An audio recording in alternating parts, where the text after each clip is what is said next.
박지원, 서훈 전 원장들을 국정원이 고발했습니다. 그 이유는 뭘까?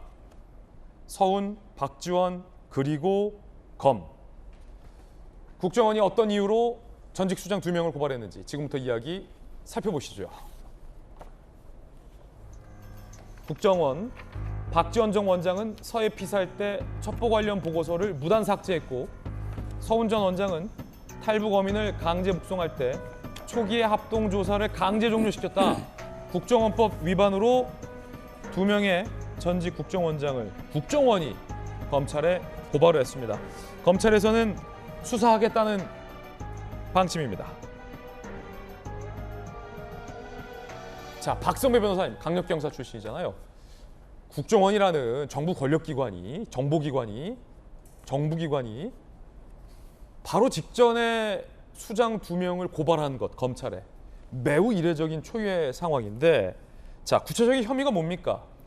두 전직 국정원장을 동시에 고발한 경우도 처음인 것 같습니다. 구체적인 혐의는 이 박지원 전 원장의 경우에 지난 2020년 9월에 이른바 서해 공무원 피살 사건의 피해자 공무원 고 이대준 씨가 북한군에 대한민국 공무원이다, 구조해달라고 요청했고, 이 내역이 감청 기록으로 확보되었음에도 불구하고 이 감청 기록을 무단 삭제 지시한 의혹을 받고 있습니다. 아니, 감청 기록에 나 대한민국 공무원이니까 살려달라라고 했던 부분이 감청 기록에 있었는데 그 부분 등을 박지원 전 원장이 무단으로 삭제하라고 지시했다고요? 그러한 의혹을 받고 있습니다. 의혹인 거죠. 이와 관련해서 박지원 전 원장은 국정원법상 직권남용 그리고 공용전자 기록 등 손상죄로 고발된 상태입니다.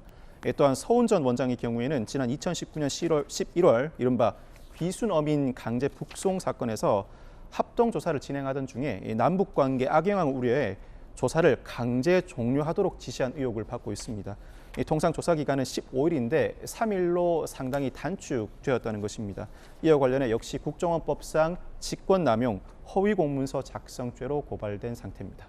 아니, 김수현 교수님, 의혹을 지금 봤는데 이게 월북인지 아닌지가 굉장히 중요한 기로고, 과연 당시 청와대와 정부가 우리 국민과 공무원을 구조할 의지가 있었는지 없었는지도 매우 중요한 문제인데, 그 감청 정보 중에 나는 대한민국 공무원입니다, 살려주십시오, 구조해 주십시오 라는 내용이 있는 것과 없는 것은 천지 차이인 것 같아요. 월북인이 아니냐를 결정할 때.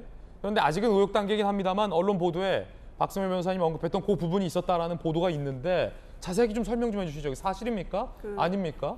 그 감청 자료를 보면은 말씀하신 것처럼 우리 공무원이 나는 대한민국 공무원이다, 그러니까 살려달라, 이제 구조 요청을 한 거죠. 이제 이 발언을 봤을 때는 월북이 아니라 표류했을 것이다라는 게 훨씬 더 분명해지는 발언이기 때문에. 자, 지금 그것도 이제 확인을 해봐야 되는 거죠. 나는 대한민국 공무원이니까 살려달라 라는 요청이 정말 감청 자료에 있었는지 여부도.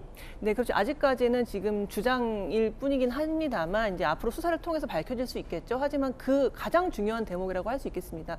그 문구가 삭제됐다면 이것은 분명히 월북으로 이야기를 몰아가기 위해서 그랬지 않았겠느냐라는 주장에 훨씬 신빙성이 실릴 수가 있는 것이죠. 그래서 국정원이 사실 이런 사례가 거의 없잖아요. 그러니까 전 정권에서 있었던 그 사건의 자료를 들여다보고 거기에서 무엇이 삭제됐는지를 조사한 다음에 이런 것들의 삭제가 있었고 이것은 직권남용이다라고 해서 전 정부 아래에 있었던 국정원장을 이렇게 고발하는 것이 굉장히 이례적인 사건인데, 어쨌든 이 사건이 국민적인 관심사가 대단하고 특히나 굉장히 정치적으로 어떻게 보면은 오염됐다고 할까요? 그 정말 실체적 진실이 무엇인지를 우리가 알지 못한 채 굉장히 정치적으로 소비되고 말았던 그런 사건이기 때문에 그 실체적 진실에 다가가기 위한 어떤 한 가지 방법으로 이러한 일들이 있었던 것 같은데요. 또 일각에서는 또 한편으로 지금 국정원 기조실장이 윤석열 사단이라고 소위 불리는 이제 검사 출신의 사람이고, 또 지금 뭐 서울중앙지검장도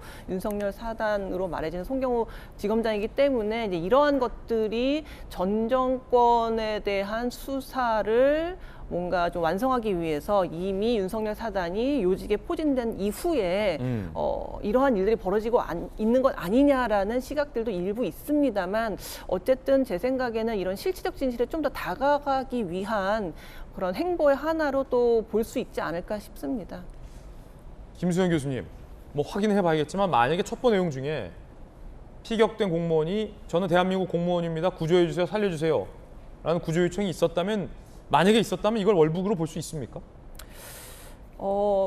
제 생각에는 그러니까 대한민국의 공무원인 거를 밝혔잖아요. 그리고 구조를 요청한 것 아닙니까? 그렇다면은 이걸 월북이라고 말하기는 좀 어려울 것 같아요. 물론 또 감청 자료에 월북이라는 단어가 한번 등장한다는 이야기가 좀 있지 않습니까? 이제 그러면 이것을 월북 이사로 볼 것이냐 아니냐는 좀 해석을 해봐야 되는데 이제 제 생각에는 이미 그 한국 국방의 어떤 영역을 넘어선 북한 지역에 표류해서 들어간 우리 공무원이 설령 월북 의사를 밝혔다고 할지라도 그것을 진정한 월북 의사로 해석하기 좀 어렵지 않겠습니까? 아무래도 본인의 생명에 달린 문제이기 때문에 거기서 설령 월북이라는 단어를 썼다 하더라도 이것을 정말 월북의 진정한 의미가 있었다, 진정한 의도가 있었다라고 해석하는 데에는 굉장히 조심스러워야 되는데 지금 나온 증거만으로 봤을 때 과연 이것을 월북할 의도가 원래부터 있었다라고 단정할 만큼 충분하냐에 대해서는 전 여전히 회의적이거든요. 그리고 특히나 대한민국 공무원이다, 나를 살려달라라고 얘기를 했다면 이것을 월북으로 할 때 나는 대한민국의 공무원이라는 얘기를 할까요? 굳이 내가 대한민국 소속이다, 내가 대한민국 공무원으로 일하고 있었다는 얘기를 굳이 하겠습니까? 저는 그런 점에서 이 발언은 굉장히 중요한 대목이고 이 대목이 일부러 삭제됐다면 이것은 표류라는 것을 지우고 월북이다라는 프레임을 더 씌우기 위해서 있었던 일로 간주할 수 있다. 그렇기 때문에 사실관계를 분명히 수사를 통해서 따져볼 필요가 있다고 봅니다. 자, 거듭 말씀드리지만 해당 발언이 첩보에 있었는지 여부조차 불명확합니다. 사실로 단정할 수 없다라는 말씀 앵커로서 드리고